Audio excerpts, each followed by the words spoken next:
C'est de se poser la question de c'est quoi être français. On se la pose éternellement, j'ai l'impression qu'on ne pourra jamais y répondre. Je crois qu'il faut cesser parce que parce que être français, c'est avoir la carte nationale, c'est avoir la carte d'identité française.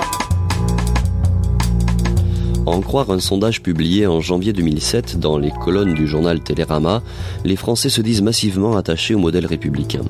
Cependant, ils sont tout aussi nombreux à se déclarer préoccupés par les menaces qui pèsent sur les valeurs et les principes de la République.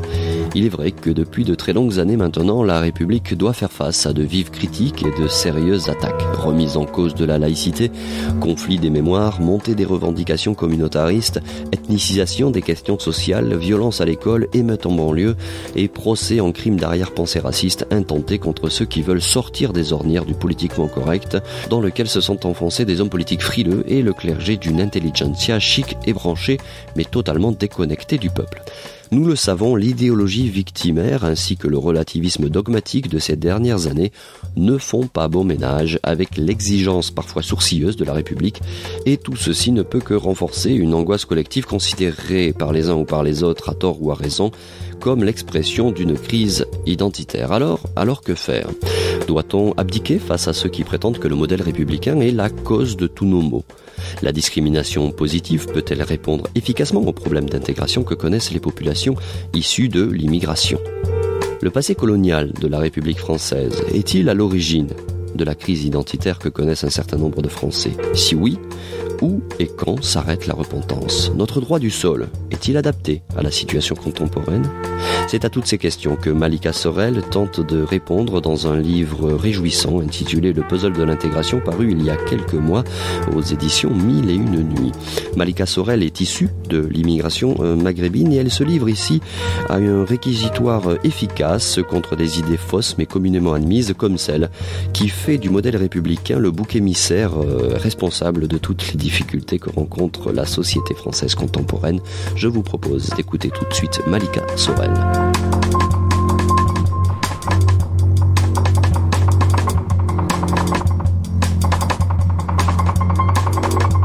C'est le reste de la société à qui il faut dire, par exemple, ne serait-ce que sur la question de l'histoire, c'est le reste de la société occidentale, enfin de ce qu'on appelle nous les sous-chiens, puisqu'il faut bien leur donner un nom, les blancs. Les sous-chiens, puisqu'il faut bien leur donner un nom, les blancs.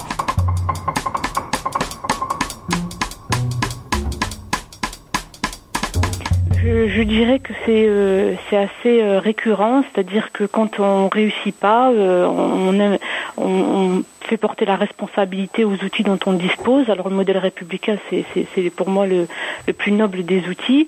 Et je dirais ce que j'ai coutume de dire, c'est-à-dire qu'un mauvais ouvrier pas de bon outil. Et là, c'est le cas. Pour moi, le modèle d'intégration n'a pas échoué, il a tout simplement pas été appliqué. Et la responsabilité en incombe prioritairement à notre classe politique. L'État a failli. En renonçant à appliquer les exigences du respect du pacte républicain, l'État a failli. Vous consacrez une large partie de votre premier chapitre à la victimisation, mais avant de parler de la victimisation, j'aimerais que l'on dise deux mots de la culpabilisation. Pascal Bruckner, dans son livre « Le sanglot de l'homme blanc », expliquait il y a de cela quelques années que les Européens sont élevés dans la haine d'eux-mêmes et dans la certitude qu'au sein de leur culture, un mal essentiel exigerait pénitence.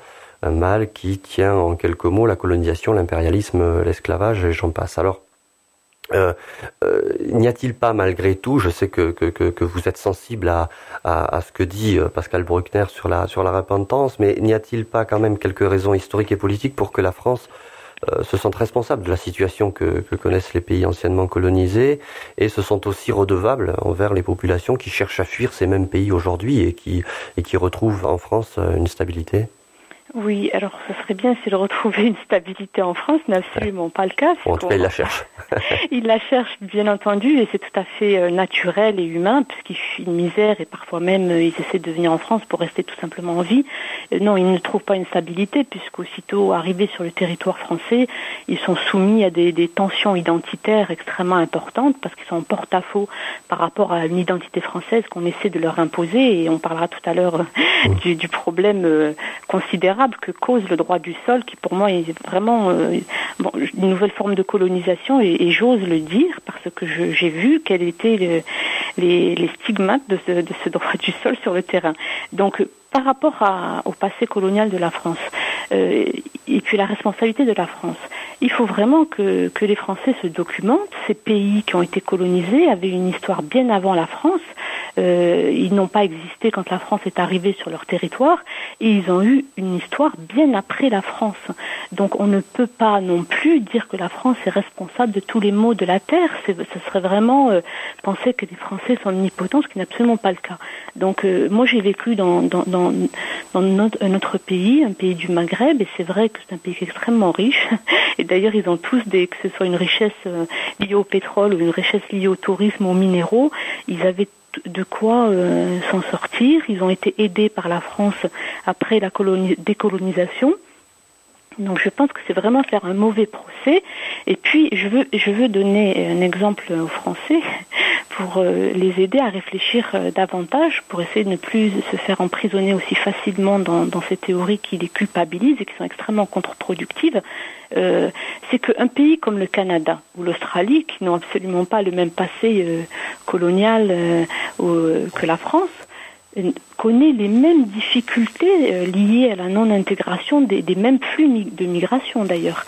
Donc si la raison principale de l'échec de l'intégration était liée au passé de la France, on ne voit vraiment pas pourquoi le Canada, pourquoi le Danemark rencontre d'énormes difficultés, pourquoi il connaîtrait les mêmes difficultés que connaît la France, et même pire, puisqu'il y a une étude américaine qui a conclu que finalement le modèle d'intégration français était le moins pire de tous, dans la mesure où il donnait les meilleurs résultats que les modèles germaniques ou anglo-saxons. En tête du cortège, ces hommes rappellent le sort indigne réservé aux Africains réduits en esclavage. Ils font ensuite acte de repentance. Nous exprimons notre profond chagrin. Nous sommes désolés. Nous présentons toutes nos excuses, pas seulement au nom de l'Église d'Angleterre, mais au nom de tous les chrétiens qui furent complices de ce... Les Européens sont, plus que tout autre peuple et plus que toute autre culture, entraînés à l'autocritique. La pénitence, c'est une maladie d'autocritique. C'est un excès d'autocritique qui débouche sur le défaitisme et la haine de soi. Alors, je précise, rien n'est meilleur que de se critiquer quand on a commis une faute, un crime, un meurtre de masse. Le pire serait de se taire.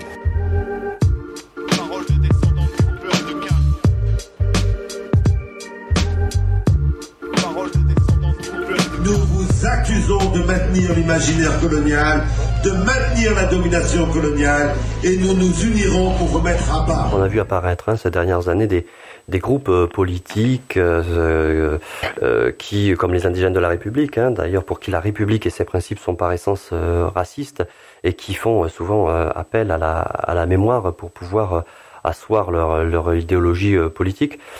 Comment ces groupes issus de la gauche sont-ils parvenus à un tel anti-républicanisme selon vous, alors que certains d'entre eux ont bénéficié des avantages offerts par la République? Alors les mouvements de gauche, parce que la gauche s'est construite et avec le modèle de la lutte des classes.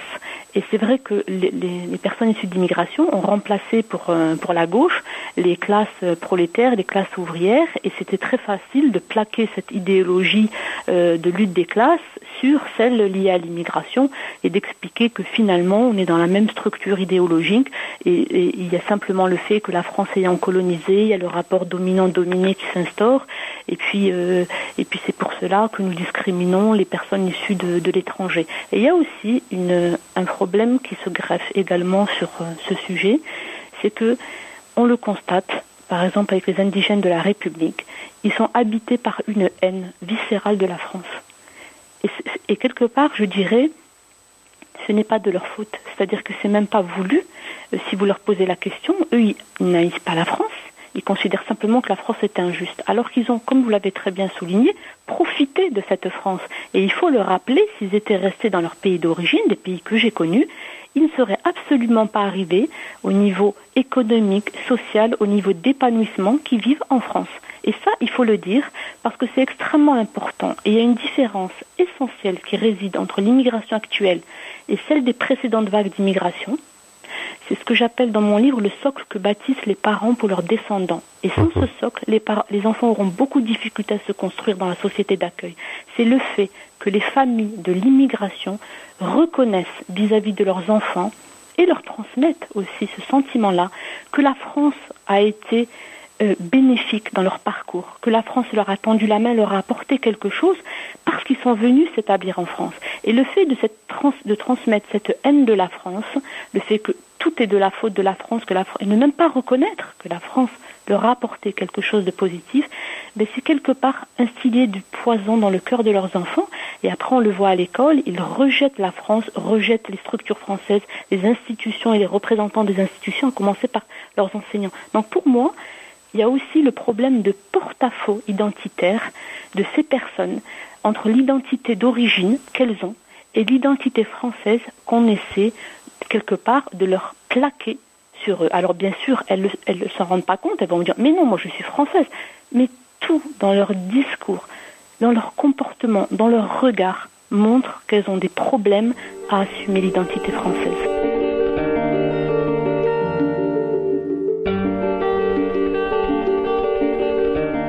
Je me demande pourquoi c'est toujours les Arabes qui sont en train de se manifester en portant des slogans de démocratie, alors qu'il n'y a aucun pays arabe qui peut se vanter d'avoir une démocratie. On ne sait même pas c'est quoi la démocratie. On n'a jamais vécu, même pour une petite période, la démocratie. Moi, je suis par exemple athée.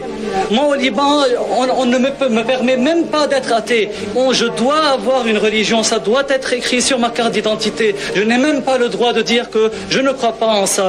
Non, c'est pas ma France à moi, cette France profonde, celle qui me fout la honte et aimerait que l'on plonge. Ma France à moi ne vit pas dans le mensonge, avec le cœur et la rage à la lumière, pas dans l'ombre. C'est pas ma France à moi, cette France profonde, celle qui me fout la honte et aimerait que l'on plonge. Ma France à moi ne vit pas dans le mensonge, avec le cœur et la rage à la lumière, pas dans l'ombre. Pouvez-vous nous donner la définition de la discrimination positive et pourquoi cette solution ne vous semble pas être la bonne pour remédier au problème de l'intégration ? Alors, la discrimination positive, c'est une politique qu'on l'on importe actuellement des États-Unis. Je souhaite dire aux Français qu'elle a échoué aux États-Unis. Depuis les années 80, les États américains essaient d'abandonner cette politique car elle a montré non seulement qu'elle n'était pas efficace, mais qu'elle engendrait de nouveaux problèmes assez redoutables et qui peuvent être redoutables pour la cohésion nationale française. Ce qui me semble assez important parce que la cohésion nationale française, c'est maintenir la France une et indivisible. Pour moi, il n'y a pas un sujet plus important que de maintenir la France une et indivisible. Donc la discrimination positive, c'est une politique qui consiste à subdiviser, à saucissonner le corps social en structures, en strates, et à chacune de ces strates attribuer certains privilèges, c'est-à-dire à celles qui ont des difficultés. Donc par exemple, on va identifier ce qu'on appelle des minorités ethniques, raciales ou minorités visibles, et on va décider de les aider de manière artificielle à obtenir des entrées dans les universités, des emplois. Lorsqu'on licencie, ne pas les licencier en priorité. Voilà, c'est le fait finalement de restaurer ce qu'on appelait à une époque en France les privilèges liés à la naissance. Vous naissez dans un milieu issu de l'immigration, vous avez d'emblée des privilèges. Donc j'attire l'attention sur le fait que les privilèges liés à la naissance, ça renvoie les Français à un imaginaire qui est épouvantable. Ils ont fait une révolution pour les abolir et il ne faut pas sous-estimer le fait que de réintroduire des privilèges comme ceci, ça peut être lourd de conséquences. Quand je dis peuvent, je peux même dire certainement auront des conséquences dramatiques. Et je veux préciser aussi que cette politique est une politique élitiste. C'est-à-dire qu'on l'applique aux groupes identifiés, aux minorités. On récupère les meilleurs. Par exemple, le cas de Sciences Po est le cas le plus que les Français connaissent, donc je l'utilise. On récupère ceux qui ont le mieux réussi et on leur donne le petit coup de pouce qui fait qu'ils vont pouvoir monter encore un peu plus haut. Ce ne sont pas eux qui posent problème actuellement à la société française. Et on oublie que c'est l'autre grosse partie qui pose difficulté et que donc il faut aller un peu plus en profondeur sur quelles sont les raisons qui font que ces enfants ne réussissent pas à l'école. Décrocher son premier emploi n'est jamais simple. Quand on est noir, c'est pire. Pour Pour que nous ayons tous les mêmes chances, le CRAN parraine les jeunes noirs dans l'accès à l'emploi. Aidez-nous à les aider. Donnez au CRAN.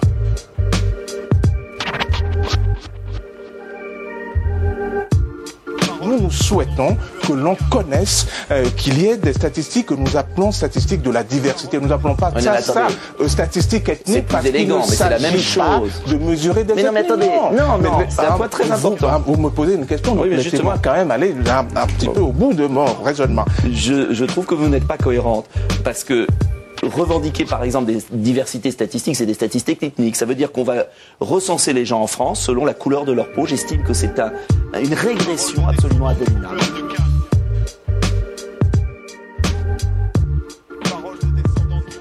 Qu'est-ce que vous répondez à des associations comme le CRAN, par exemple, qui réclament des quotas? Leur argument semble infaillible. Ils disent, pour mesurer l'efficacité des politiques menées en matière d'intégration, il est nécessaire de recenser les communautés qui composent le pays et ainsi définir les groupes qui pourraient bénéficier d'une discrimination positive. Alors, le recensement de la population française par catégorie raciale, ethnique ou religieuse leur semble être la bonne solution, et notamment pour mesurer de l'efficacité des politiques. Qu'est-ce que vous répondez à ça? Mettre en place des quotas, mettre en place des comptages ethniques qui font que de manière déterministe, vous naissez dans une communauté, vous y appartenez jusqu'à votre mort, c'est le contraire de la définition de la liberté. Ça veut dire, dans le triptyque. Donc, on donne quelque part encore plus de pouvoir au groupe pour qu'il renforce son ascendant sur les individus et les empêche de s'insérer et encore plus de s'intégrer. Alors ce qui est bien, c'est que vous vous projetez aussi dans l'avenir et que vous posez la question, comment pourrait-on arrêter la discrimination positive en faveur d'un groupe à partir du moment où il n'en aurait plus besoin, puisque c'est un privilège qu'on lui a accordé, et on sait très bien que quand on enlève un privilège à des gens à qui on l'a accordé, ça devient tout de suite très difficile et très conflictuel. Bien sûr, et d'ailleurs, c'est pour ça aussi que les États-Unis, à part 6 États qui ont réussi après de longues batailles judiciaires à sortir de la discrimination positive, ils n'y parviennent pas, puisque les élus sont soumis aux pressions des communautés lors des votes, lors des élections, et donc à chaque fois, il y a un recul sur cette question. C'est une évidence qu'en donnant un privilège, pourquoi voudrez-vous que des gens disent « moi, mon enfant va rentrer dans telle université sans difficulté, je ne vais pas y renoncer ». Donc au lieu d'aider les gens à s'affirmer, insérer et même intégrer, c'est-à-dire devenir français, pour moi intégrer c'est devenir français, on donne matière aux gens à se revendiquer une appartenance autre qu'à la communauté française. Comment voulez-vous que les gens aient envie d'affronter le parcours d'intégration qui, je vous l'assure, n'est pas forcément une partie de plaisir parce qu'il y a beaucoup de difficultés. Ce n'est pas quelque chose qui se fait facilement parce qu'on vous met des bâtons dans les roues et pas forcément du côté de la France. Comment voulez-vous que ces gens puisent en eux les réserves intellectuelles, psychologiques, philosophiques pour pouvoir s'intégrer si en restant membre d'une autre communauté que celle française? Je veux le dire, parce que quand on se sent français, on est français. Je crois qu'il faut cesser de se poser la question de c'est quoi être français. On se la pose éternellement, j'ai l'impression qu'on ne pourra jamais y répondre. Je crois qu'il faut cesser, parce que être français, c'est avoir la carte nationale, c'est avoir la carte d'identité française. C'est le reste de la société qu'il faut éduquer. C'est le reste de la société à qui il faut dire, par exemple, ne serait-ce que sur la question de l'histoire, c'est le reste de la société occidentale, enfin de ce qu'on appelle nous les sous-chiens, puisqu'il faut bien leur donner un nom, les blancs, à qui il faut inculquer l'histoire de l'assimilation telle qu'elle a été, pas forcément telle qu'elle a été définie par des sociologues, mais telle qu'elle a été interprétée, donc ça a aussi son importance. Oui. C'était qu'une personne qui arrivait dans un nouveau groupe oubliait, devenait amnésique, oubliait tout ce qui lui avait été transmis. Moi je dis ça ne correspond à aucune réalité. Et c'est valable, pas simplement dans le sujet de l'intégration, mais quand vous arrivez et vous voulez intégrer n'importe quel groupe ou structure, vous y arrivez en étant vous-même, et vous-même, ça veut dire que vous êtes le produit de tout ce que vous avez reçu en héritage, en culture. Donc quand on arrive sur un territoire, on ne devient pas amnésique.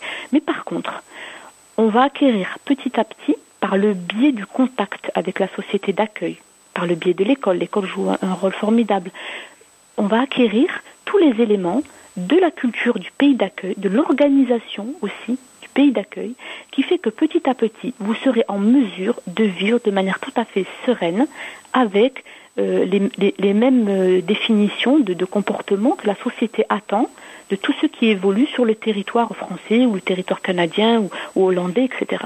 Donc pour moi, ça correspond à l'insertion. Vous arrivez, vous devez vous approprier des éléments de vie, tout ce qui va vous permettre d'évoluer dans cette société d'accueil qui, je le rappelle, n'a aucune raison de posséder les mêmes manières de vivre, de se comporter que votre société d'origine. Et je dirais même que dans la mesure où c'est basé sur la culture, plus vous venez d'une culture qui a un socle de valeurs, de fondamentaux, qui sont éloignés de celle de la structure de la société d'accueil, et plus vous aurez à acquérir un certain nombre de ce que j'appelle les compétences comportementales. Donc nous sommes dans la situation de l'insertion que vit chaque migrant qui arrive sur une terre d'accueil. Et l'intégration, ça correspond à toute autre chose. L'intégration dans la communauté nationale, c'est de dire qu'à un moment donné, l'étranger qui arrive va se sentir partie intégrante du peuple du pays qu'il a accueilli.